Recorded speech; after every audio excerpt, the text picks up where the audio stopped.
नहीं सर, अगर आप यहाँ पर ध्यान देंगे तो पोलर बेसिकली तो प्लॉट में हम लोग आप देखेंगे तो ग्राफिकल जो कैलकुलेशन होता है of the phase margin and the gain margin का, ठीक है, तो वो कैसे होता है।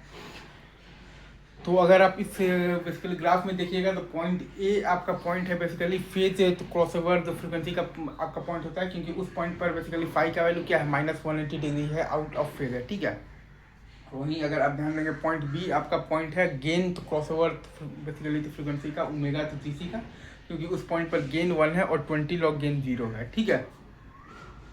ठीक है सर। अच्छा,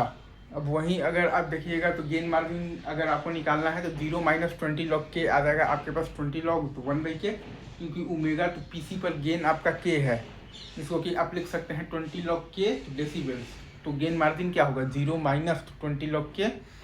ठीक है, तो वो आ जाएगा आपके पास 20 लॉग तो 1/k आ जाएगा, ठीक है।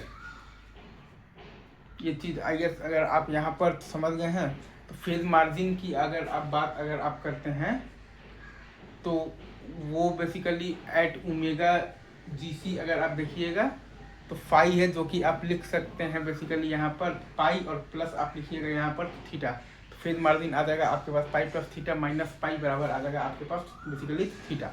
ठीक है। या फिर आप चाहें तो माइनस पाई और प्लस थीटा और प्लस पाई भी लिख सकते हैं, माइनस पाई और प्लस थीटा और प्लस पाई बराबर आप लिख सकते हैं थीटा, ठीक है सर। पॉइंट ए पर आपका बेसिकली फेज आपके पास क्रॉसओवर जो फ्रीक्वेंसी हो रहा है, क्योंकि वहाँ पर फाई आपका -180 डिग्री है, मतलब कि आउट ऑफ फेज है। और पॉइंट आपका बी पर गेन आपके पास क्रॉसओवर आपके पास बेसिकली क्या हो रहा है, तो फ्रीक्वेंसी हो रहा है, क्योंकि उस पॉइंट पर गेन आपका 1 है और 20 लॉग आपका गेन जो है वो आपका 0 है, ठीक है सर। बाकी आपको -1, 0 को अपन कहते हैं क्रिटिकल पॉइंट, ये सारी चीज़ें हम लोग आगे देखेंगे, राइट।